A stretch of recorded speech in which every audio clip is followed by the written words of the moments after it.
I have the distinct pleasure to introduce our keynote speaker. It's really tough to introduce a friend because you want to say all the secret stuff, but I won't do that, Joel. The first thing I have to tell you, and this is something that I admire about Joel Kotkin, our speaker, is that he's a prolific author. He is someone who actually is nationally and internationally known and recognized as a thinker. He moves between local and global with ease. He talks about small cities, suburbs, big cities, everything in between. And he's somebody who's 24/7 thinking about the concept of urbanism and what it really means. And what are these dynamics we think about? Economic dynamics, social dynamics, the future of the economy, the future of the population. He is in well demand. He writes for Forbes.com and City Journal occasionally, but I will tell you more about him as I go through a portion of what he is known for. Let me start by his new book. His new book is called The New Class Conflict, which describes the changing dynamics of class in America. To pique your interest, this book argues that there are two ascending classes in America: the tech oligarchy, based in Silicon Valley, and an interesting word he uses, the clerisy, which includes much of the nation's policy, media, and academic elites. The book is written largely from the standpoint of the class that he thinks they are the loser in this new emerging economy and social political landscape. This is the middle class. This is the perspective he offers, and he calls this group the yeomanry, a very interesting word to use for the population that works and pays so much of the taxes. As you can tell, Joel is not averse to a good debate and to shaking up a room of audience, so I'm looking forward to his talk and sort of conversations that he's going to bring to us. His previous books include The Next 100 Million, America in 2050, published by the Penguin Press, explores how the nation will evolve in the next 4 decades. And before that, he published The City, A Global History, yet another popular book. Mr. Kotkin is the Roger Hobbs Distinguished Fellow in Urban Studies at Chapman University in Orange, California, and Executive Director of Houston-based Center for Opportunity Urbanism. He is Executive Editor for the widely read website called NewGeography.com.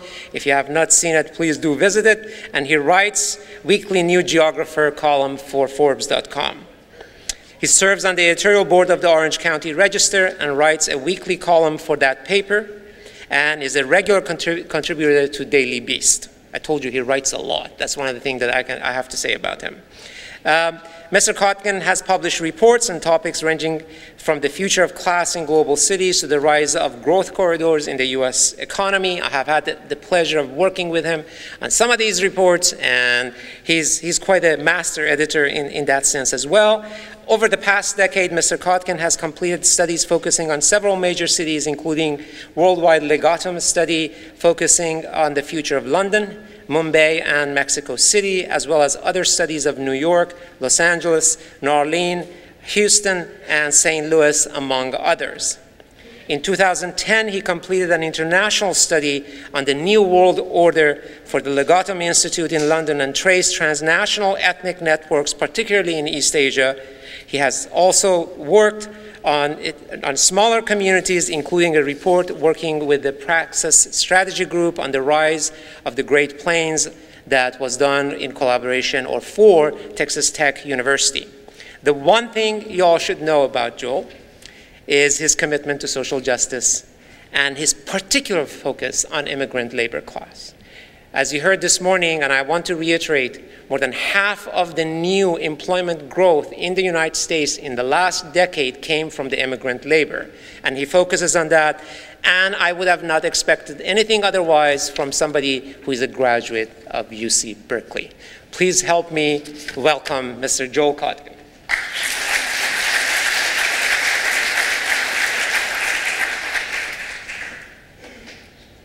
Well, first of all, I have to say that I am shocked that your water comes from California, since we don't have very much.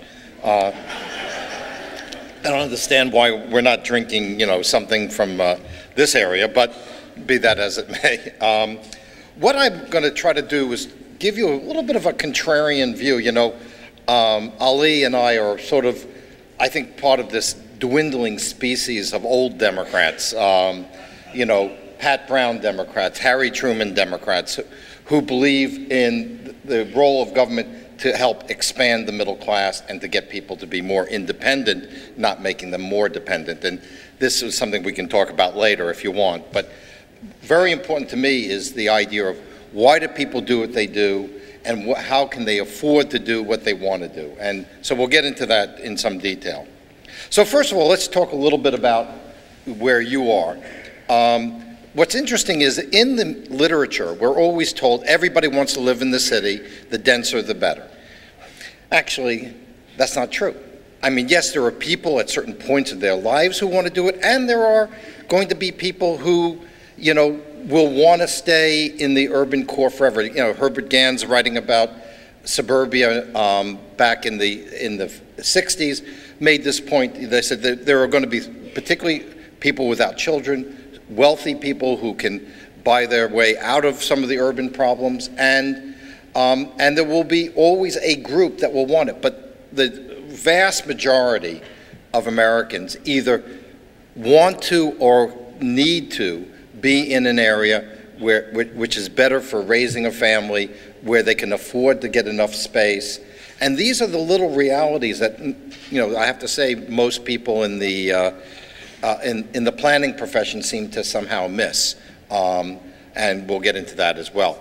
I think the opportunity for smaller cities and less dense areas is actually quite large. I think there's a lot of people who are looking for a way to be in a major metropolitan area and still be able to have a house and a little yard and a little bit of space. And most importantly, as somebody who is now in the process of moving from Los Angeles down to Orange County, the question of schools. If cities can't fix the schools question, they're going to inevitably lose their middle-class families. And maybe some of them would just as soon see them go. So I'm going to talk a little bit about demography. Basically, the statistics show people are heading to smaller towns and also smaller cities. The search for affordability is extremely important. And as the economy has begun to recover, we're starting to see, because I get calls all the time about new projects being developed, some new cities being built, some rather major things happening in Houston, in Denver, and in other parts of the U.S., where the millennial generation is just now getting enough money to buy a house. And obviously, we're in a world where, you know, if you're not in a major, large city, you're still very much plugged in. You know, I do a lot of work in the Dakotas, and, you know, you can go to a farm in rural North Dakota, I mean really the middle of nowhere, and that farmer is, you know, talking about a drought in Western Australia, because he's got the same information as a commodity trader in Chicago has. And so this is a very different world. Now, first of all, let's take a look a little bit at what we have up till 2012. Basically, in terms of domestic migration, this is not immigration. That's why Ali's point about immigrants, particularly for cities like Los Angeles and New York, which would literally be depopulating had there not been immigration. You can see that the Native Americans, which can be of any race, are moving out of the very big cities of 10 million. That's basically New York and Los Angeles. They're actually also moving a little bit out of the cities from about 5 million to 10. They are moving to the somewhat smaller cities. And one thing that is happening, whether it's in the cities or the suburbs, is the cultural institutions, the restaurants, the universities, the hospitals are all beginning to be established in these places. So, you know, when in the old days, when I would drive, let's say, from New York to California, you know, basically you figured, well, you know, you had your last good meal when you left New York, you got your next good meal when you get to California.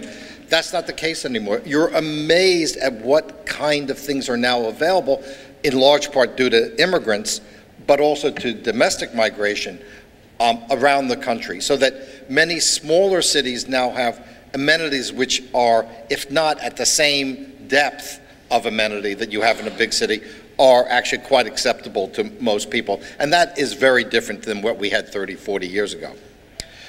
You're in one of the fastest growing major metropolitan areas in the country over the last few years. Longer term, not as strong, but you can see 3 behind Phoenix and Houston, Dallas. It's a very mixed bag of who's growing really rapidly in terms of overall population. But interestingly, New York and LA are not growing fast. Chicago's actually doing even attracting less of a population growth. Then if we look at domestic migration, any of you basketball fans, you always, you know, if you play defense, you got to watch people's feet, and you play defense with your feet. The domestic migration, you can see Dallas, Houston, and then Seattle. Seattle is meaning the Seattle-Tacoma region, because we're doing this by MSA, is the one that you could say really true blue kind of area in America that is rapidly growing. It's about the only one. Even places that may be growing in the short run on jobs aren't growing in population. And so domestic migration, now one of the things that happens in some of the domestic migration is that people are leaving places like the Bay Area or LA, which have very expensive housing, to an area like this, which might seem expensive if you're coming from North Dakota, but doesn't seem so expensive if you're coming from San Francisco. Now, everyone says, okay, the people are going to move, are all moving into the inner core. So here is what we did, is we break it down. This is in the last sentence. We love the decennial census. Ali can explain that, but it's the biggest, most reliable source of information. The yearly updates are not as good. But just to give you an idea, in the Seattle region, Seattle-Tacoma region, 14,000 people moved in, there were 14,000 population growth, 0 to 2. That means within the inner core. That's generally been the national pattern, which is the inner cores have gained population, but the numbers, you're talking about 14,000, let's add the 2 to 5, so that's 32,000 compared to 187,000 that's further out. I mean, the reality is people are continuing to move further out, and most of the growth is in the suburbs. There was a brief period after the recession where urban and suburban growth was about the same, but we got to remember about 80% of the people in metropolitan areas live in suburban areas. So it would be almost impossible to see a scenario in which urban percentage would be much more than 20–25% of the metropolitan areas. Now, if we take a look at what's happening here in the Seattle area, your urban core, this is a technology that my colleague Wendell Cox uses. It was developed in Canada by somebody who had no particular love for suburbs. Urban core, about 10% of your population. Early suburban, this has been the area that has been the most hard hit consistently, have been the older suburbs. In other words, they don't have the locational advantages and the amenities of the inner city, but they have many of the problems. Very often poor schools, housing that was built for people in the 1940s and 50s that are now antiquated, are too small as more and more people live at home, and people's expectations are higher. You know, when my grandparents came from Russia, they lived in the slums of Brooklyn in a place called Brownsville, and as my mother said, I won't use her exact language, it was a crummy neighborhood then and it's a crummy neighborhood now. But those families who immigrated had 4 or 5 kids, and they would just, the only wildlife was what you didn't want to see. But those kinds of realities are not there. Even among new immigrants from developing countries, the birth rates are much lower than they had been before. So when Ali says we're dependent on immigrants, we're dependent on immigrants in part because after people immigrate here, they generally have fewer kids. They have 2 or 3 at the most, as opposed to when I first moved to California, it was very common to run into particularly a Hispanic family with 6, 8 kids. You just don't see that very much anymore. So then you have the latter suburban share, you can see is about basically 4 times. This is mostly car-oriented, post-1970s, and the ex-urban has gone up a bit. So this is sort of what Seattle is like. Now, one of the interesting things is what what we find is the planning community wants urban growth centers to grow. But the reality has been that over this period of 20 years, the vast majority of the growth took someplace else. Planners plan and people do, okay? I mean, planners have all these great ideas. Oh, everybody wants to live in an apartment. I've heard my good friend Chris Lineberger get up there and say, oh, density, people want density, and denser the better. I don't think so. I don't think that's, you can't find a survey that is remotely objective in which that's the case. That doesn't mean there isn't a niche, a 10 to 20% niche that may like that, but the vast majority of people don't want that. Now, when people say, well, would you ever live in New York? I said, well, if Mayor Bloomberg gives up his beautiful townhouse on, you know, whatever it is, like 82nd or something like that, and he also gives me his, where he goes on the weekends in Bermuda, maybe I'll consider, or Bahamas, I'll consider moving to New York. But right now, if I sold my house in LA, even though I get a pretty good price, I might be able to get a closet in Manhattan. Now, affordability is really important. Much of the discussion about the future never deals with how does it look to that family who's sitting down saying, oh, where are we going to live, where are we going to buy? So as you take a look here, basically, migration goes overwhelmingly to those places with a median multiple of 4 or under. Median multiple is the median house price divided by the median household income. So historically, it used to be 3, anywhere. So if people in San Francisco made more money, their housing was higher by that percentage. Since the 70s, we've seen this enormous divergence in different parts of the country. And a lot of it has to do with planning policy, has to do perhaps with changes in the economy.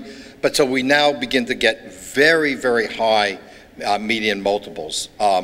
In just an example, in Orange County, LA, we're probably up around 8 or 9, and the Bay Area is going to break 10.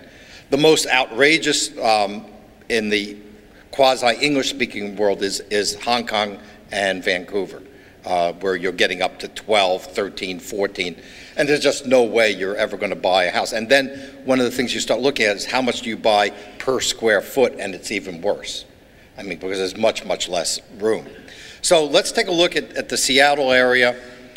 Seattle's, you know, getting up there. It's up at 6.2. It's not as bad as the Bay Area.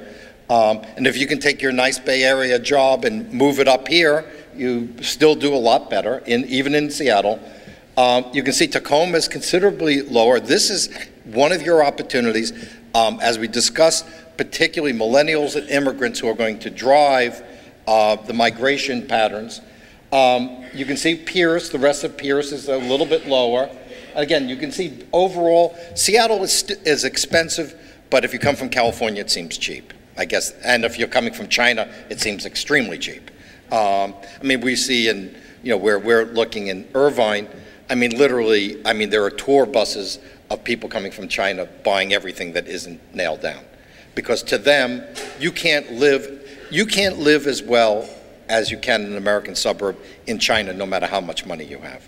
Because you can't buy your way out of the smog, you can't buy your way out of the congestion. So, so where are people going to live? And of course, Shaun Donovan, who no longer, now he's in, I think he's in charge of OMB, God almighty. Anyway, so this is his statement. We've reached the limits of suburban development. People are beginning to vote with their feet and come back to the central cities. There is no evidence of suburbanites en masse moving back into the city. There is no demographic evidence. The people who move into the cities are generally younger people coming out of college, and of course we'll see where they go later. Anyway, he should have just gone down to the Commerce Department and checked out the census before he said that. So here we are during the decade. Now, so Donovan's making this comment right as this data is totally available.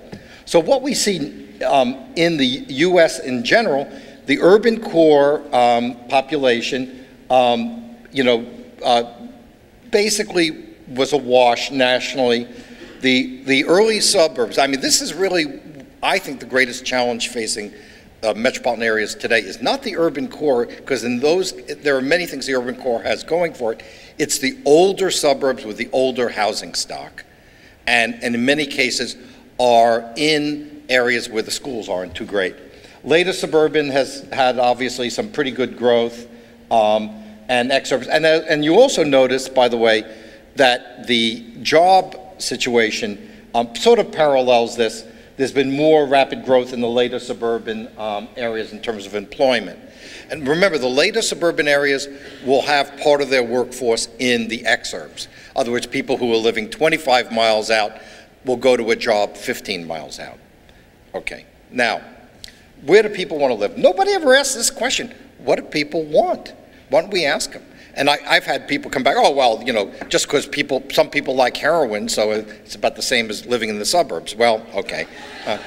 I'm not sure it gives you the same high, but anyway.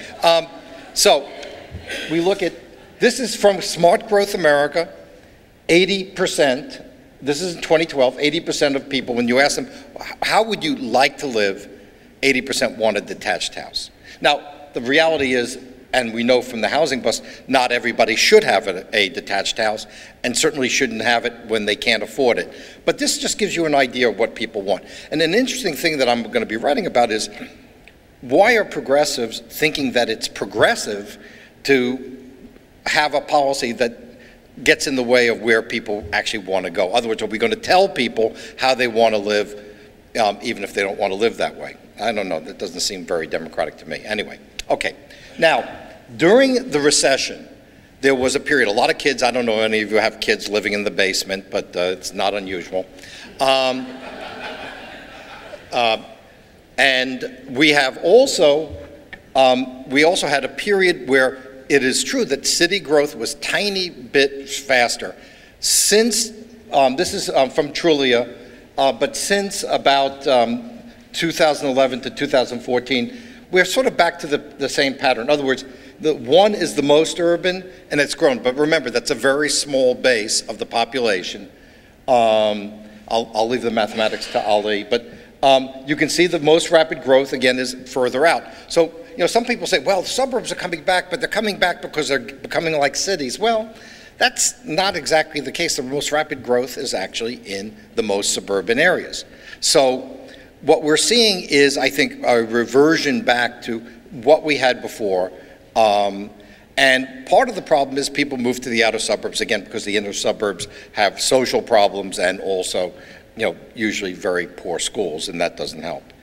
Now we look at office space, it's the same thing, but 3/4 of our office space in suburbs, and according to CoStar, it's now filling up faster. I think one of the great ironies is the urban recovery, where it has taken place, has driven the price so high that, because of the residential, that offices are beginning to look at other places on a cost basis.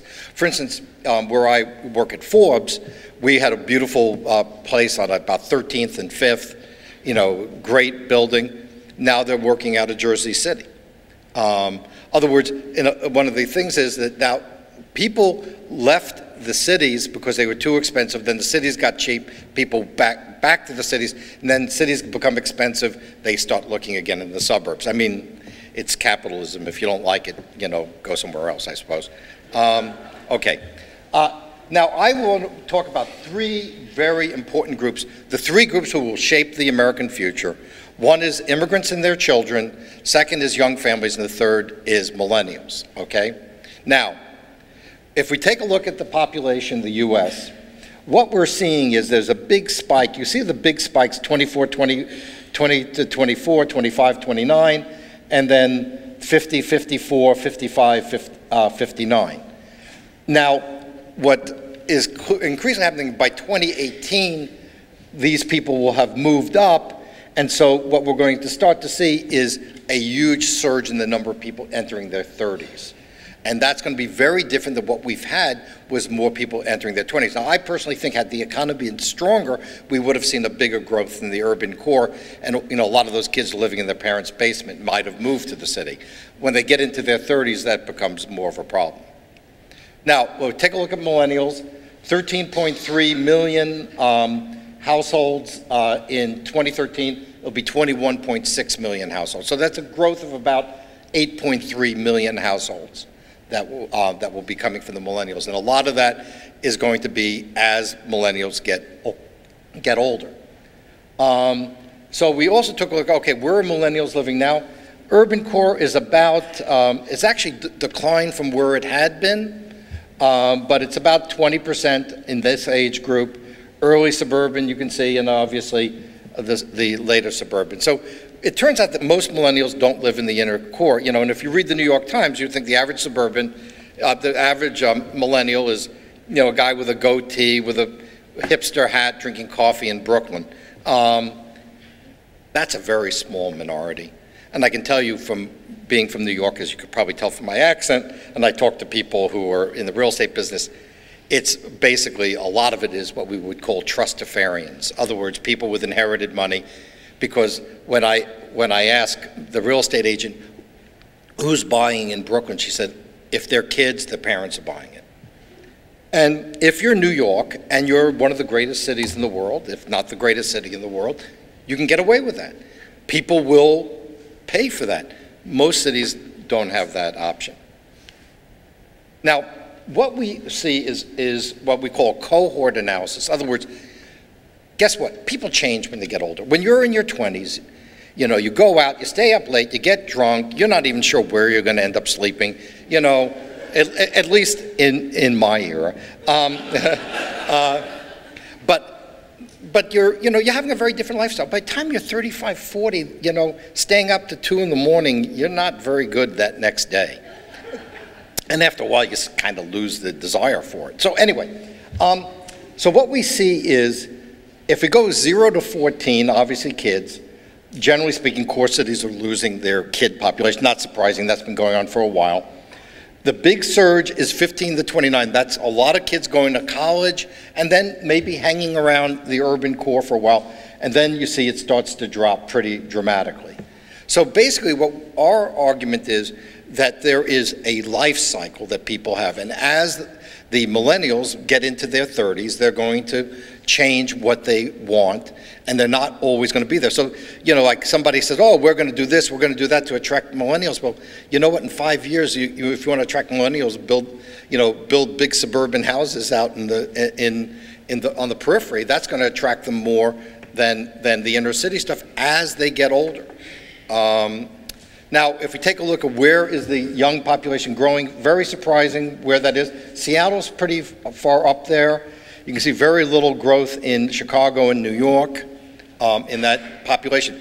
Again, you have to understand, despite appearances to the contrary, journalists are human. And therefore, when they write about their experiences. So, you know, like a woman writes a book, she lives in Greenwich Village, she writes a book, The End of Suburbs, all millennials hate suburbs. And nobody wants to be in the suburbs. Well, she and her friends who live in Greenwich Village all feel that way. But you know what? The world is a little bigger than that, and it turns out to be very different. Now, then this is from Nielsen. They did, and the conference board, they asked millennials, do you want more space or less? And about 61% wanted more space. So, you know, Sam Zell and the like saying, oh, you know, the millennials are going to be happy to live in 300 square feet. Well, you know what? I challenge any couple to live in 300 square feet for a protracted period of time. You definitely do not want any sharp objects. And of course, an absurdity for a family. I mean, except in the slums of Mumbai, which I've spent time in. Then this was a National Association of Home Builders. They asked, where do you want to live? Not where you live now, where do you want to live now, but where do you eventually see yourself? Well, about 66% say suburbs. I was very surprised to see 24% rural. That's higher than I've seen, and core cities about 10%. You know, so what I have is I have sources from various different ways, because this way there are different polling and surveying questions. So I want to sort of, you know, show some of the different ones. This was from Frank Magid. Frank Magid is one of the big research firms in LA that does a lot of work for the entertainment industry. And what we find is millennials, now by their survey, which was in 2010, that again, they also wanted to be in the suburbs. What's interesting is they like the suburbs better than their parents do.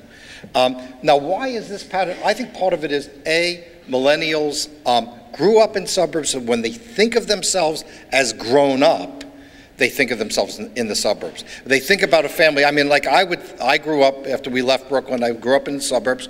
I want my kids to have the same things that I had. Safe schools, ride your bike to school, have access to parks, have space. And I think that's what millennials seem to be telling us as we survey them. And then, of course, there's also this, oh, no, they don't want to own houses, they want to, well, of course, as you can see, it says something very different, about 75%. And actually, when we ask them about home ownership, it really changes between older millennials and younger millennials. In other words, at 25, they don't think it's so important. At 30, they think it's really important. So there's an interesting change. One of the things that I always challenge, some of the new urbanists is, hey, you know what? People grow up. And unless you can provide people in their family years an environment that they feel comfortable in, they're going to continue to move to the suburbs no matter what you say. And of course, here, if we take a look at the 5 to 14, this is the population, obviously, of children. Why did we use 5 to 14? You can have a baby in the city. Before those things become ambulatory and can get themselves in lots of trouble, actually, in a lot of ways, I could see it being a great thing to live in a condo off Prospect Park or someplace here, downtown here in Seattle. You walk to a park, it's really convenient, but then they get older, it's a big problem. And of course, again, the big issue is schools. And the gap between urban and suburban schools is just phenomenally large. It's just, so one of the reasons why middle and even upper middle class people leave cities, even if they want to stay in them, is the combination of high housing costs plus private schools. I can tell you, because I can't tell you how much money I've spent on my youngest daughter's private school, and one of the reasons we're leaving is I just don't, there's $230,000 that we would spend over the next 7 years, and I really don't think that's a good way to spend our money. Again, big increases, number of kids later suburban, ex-urban. Inner suburbs have, they're a big share of the population, but they're losing out a bit. Then we take a look at where are educated young people going. Who would have thought Houston would have been at the top? Phoenix, Dallas, Fort Worth. But again, Seattle does very well. The Bay Area does very well. What we find with the Bay Area is really interesting. When we did cohorts, it is the most attractive part of the country from 20 to 30, and then it falls like a rock. Over 30, it starts dropping because you can't buy a house. It's really not that complicated. You just cannot afford to buy a house. I would think now in Cupertino, a 3.2 is $1 million easily. I can tell you, because in Irvine right now, a 3.2 is about $800,000-900,000. Well, not everyone can afford that. And to show you how this works and how this may affect human capital over time, we took Orange County wages. Biomedical engineer would not qualify for a house. So when people say, well, we're going to bring in all these high-tech workers, but if they can't afford a house, they're not going to stay very long. And this is very important, particularly if you're in very sophisticated engineering and you need people with experience. To get a bunch of kids doing social media, which frankly is more media than technology, it's okay to have that kind of workforce. But if you're a serious company like an Apple or a Google, even Facebook, you end up having to be in an area where your engineers want to live. Now let's take a look at foreigners. Now to give you an important, and as Ali suggested earlier, if you take a look at the foreign-born share of new households, you can see that it's about, overall has gone from about 10% in 1970 to almost 40% now. So if you're in the home business, you might be thinking about them. And in ownership, even more so. One thing we found in work that we've done with both Latinos and Asians in particular, very high, even higher interest in home ownership. Bigger, more chance more likely to have kids, more likely to have an intact family, and a greater emphasis on owning a home. In terms of foreign-born population, what's really interesting to me is You can see Houston and Seattle are pretty much at the top there, along with Riverside, San Bernardino.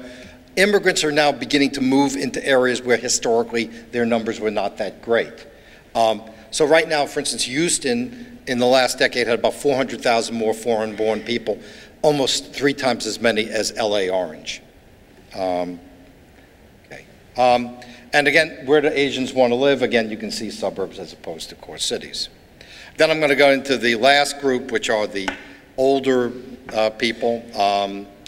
And, you know, I think I'll try to explain this really quickly. Young, old, and old, old.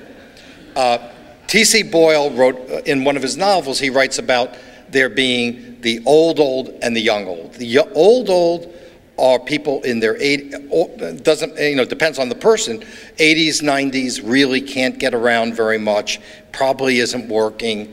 They need very different things. The big growth is going to be in young old. In other words, people in their 50s, 60s, 70s who ride bikes and do all sorts of other things. As my friend Richard Reep in Florida says, the highest STD per capita in the state of Florida is in the senior communities. Now, everyone says, oh, well, the boomers are moving into the city, you know, they're moving into the city. Well, they're really not.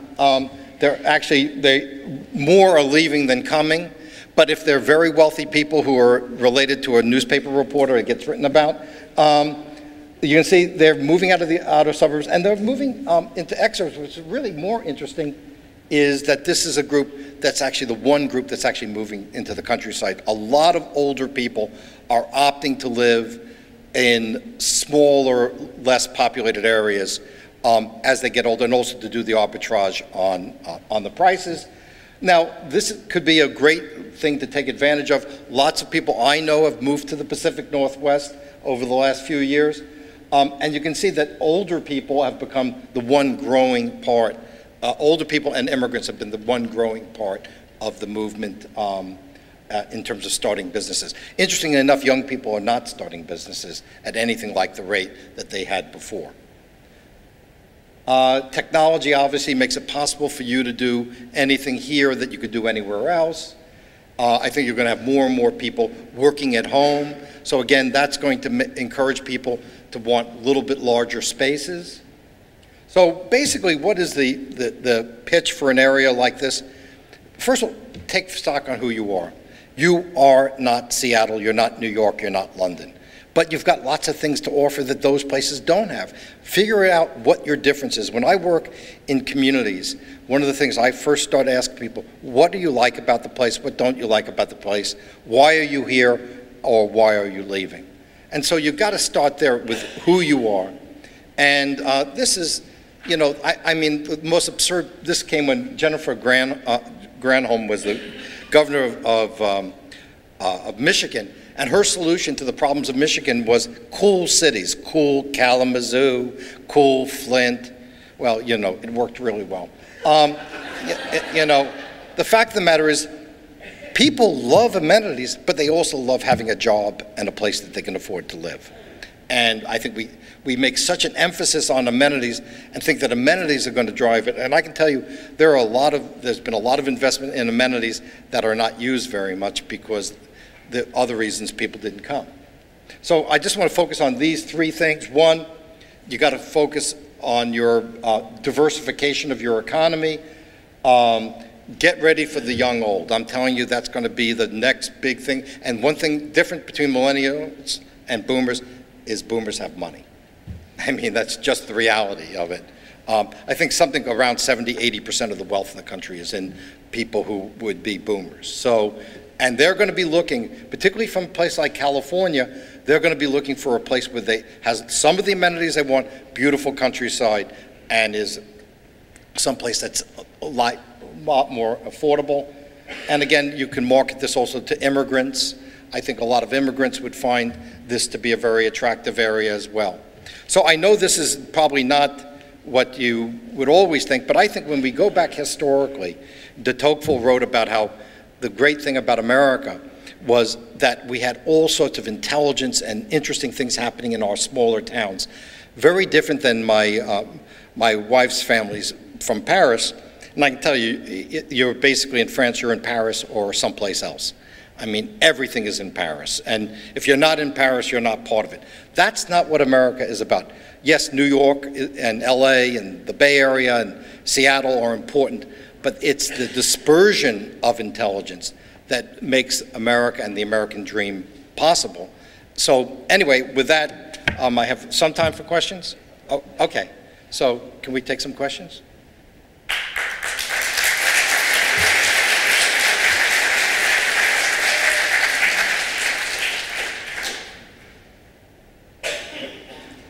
Nobody, okay.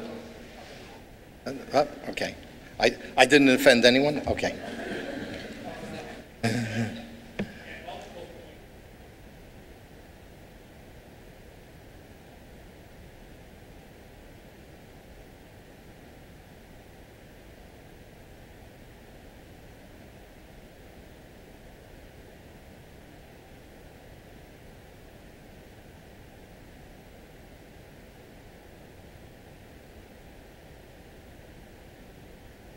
Yet, I guess, is that perception about schools, or is that really reality? Because my experience is that, at least in our area, we have school districts that are doing great innovative things and both making changes but trying to change their perception of them as well.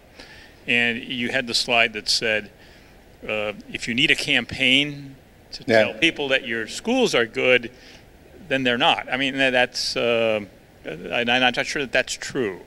Well, I can tell you, having done a lot of research on this and looked at, you know, because in the process of moving, looking at school district after school district, there's a pretty significant difference. To give you an idea, my daughter would be in Ray Romer Intermediate School. That's where she would be going. It's a 3 on a scale of 10 in the ranking, the great schools rankings. You know, where we're looking is 9, 10 out of 10. If you want to, you can do a tremendous comparison of places according to the quality of schools. Now, can inner suburbs or even cities fix their schools? Well, I spent a lot of time in New Orleans. They've done a pretty good job with, and they are starting to see people go back into their schools. So it can be done. Houston is doing, the Houston Independent School District is doing a lot of innovative planning.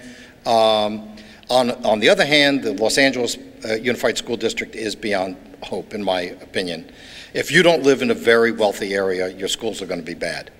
And so I think that there may be schools that are better than what people perceive. I think that's possible. But what I like to talk to the mayors of these small cities and of the mayors in the older suburbs is, you got to fix your schools first. If you don't fix the schools, that next generation of millennials is just simply not going to move into that area, because if you're asking them to also spend $20,000, $30,000 on private school, that's going to be pretty prohibitive. Yeah. Joel, thanks for your presentation. Some people's density is another person's wide open spaces. Right. You know, comparing Shanghai with downtown Tacoma or downtown Tacoma with downtown Bismarck, two very different densities. So talk a little bit about the sweet spot, perhaps, of cities that are not as dense as New York, LA, Vancouver, British Columbia, but also not as wide open as, say, a Bismarck. And I think we may, within Tacoma, fall into that middle category. Is there a sweet spot where you can have the best of all worlds? Yeah, I think I'll tell you where the sweet spot is. The sweet spot is places well located near jobs that have good schools and decent housing. The problem is, in many areas, and this is where your advantage really is, you can't get that except at very high prices. For instance, you want to live in Beverly Hills, you want to live in Bethesda, you want to live in, well, even a place like Bellevue to some extent. You're close in, you're well located, schools are good, it's going to be really expensive. I mean, that just seems to be the problem. So if you have reasonably good schools and moderate density and you're close to jobs, that you have really a niche to go after.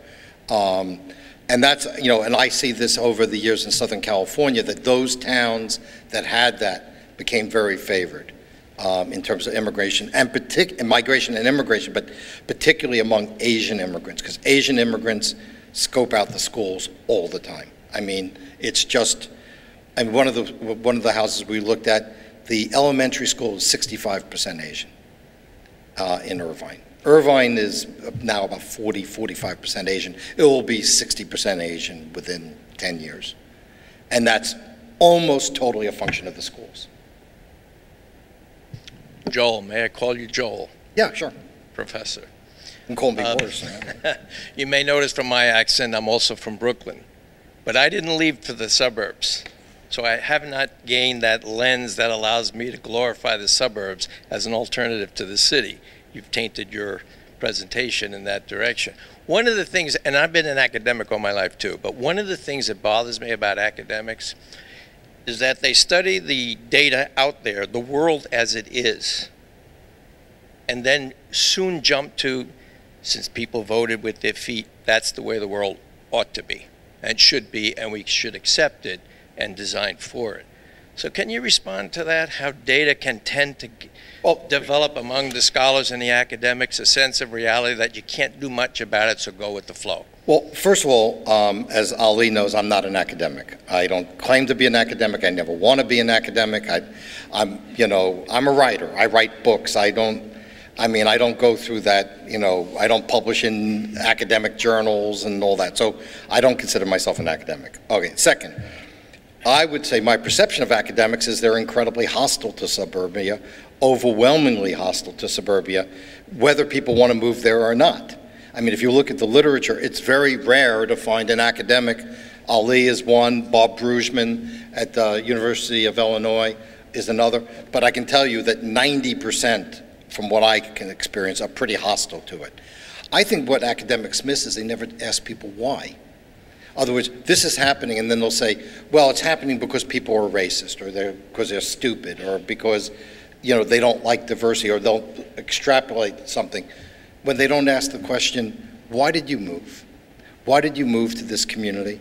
And they'll tell you, good schools, safe streets, and in many cases relatively close to jobs. But, I would say this, I don't think I'm glorifying the suburbs. I mean, I lived in the city of Los Angeles for 40 years, so I think I've done my time. But I think that I just think that we have to look at the reality that the future of America and many other parts of the world is going to be created largely in the areas outside of the core city. It's just that. So the question then becomes, how do we take the core city and make it better, and how do we make the suburbs better? And I think very little has been done about that. And part of what Ali and I are both involved in a project with MIT where we're looking into those questions. We're accepting that suburbs is where people are going to go. And by the way, the group that's going fastest into suburbs are the immigrants. And then how do we make those work better? And the problem, I think, is that we, in the urban studies world, the concentration is overwhelmingly on the city, and very little is done on the suburbs except in a pejorative term, in my experience.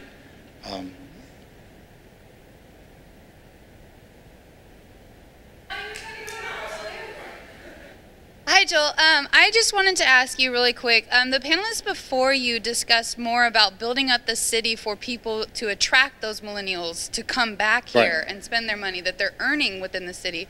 But as your research is showing, it's kind of the opposite effect. So I'm just wondering, with the inner cities not having the quality of education that the millennials prefer in the suburbs, what would you consider that comes first, the chicken or the egg? Well, I would say, first of all, what we've been working on, for instance, in New Orleans, is if you improve the schools, in many cases, you can get a lot of those people. Most American cities are predominantly single-family homes, so they can have the form of living they have in the city if the schools were better. I think that would make a big difference. But I guess my only real question is, if you think Tacoma is going to compete with Seattle for very culturally minded young people, I think you're not going to probably do so well in that competition. Where your sweet spot is, as one of the questioners said, is can you give enough of an urban experience at an affordable price and also provide people the opportunity to stay in the area and either stay in the city or move to some surrounding community, but stay in. Like one of the things we find when we look at Houston as opposed to the Bay Area, you know, we're probably the two hottest economies in the US over the last 10 years. We find the difference is people don't leave Houston because of when they get older and they start a family, they can move to the suburbs, and that's easy. In the Bay Area, suburbs are extraordinarily expensive. And so you don't get that advantage that you would get in other places. So, I mean, I think where your sweet spot is to provide some urban amenities, but with lower prices and hopefully with good schools. Without the good schools, you know, you're not going to retain the millennials, except those who are very wealthy, and those people probably aren't coming to Tacoma either. Thanks. Okay. Join me in thanking Mr. Joel Kotkin.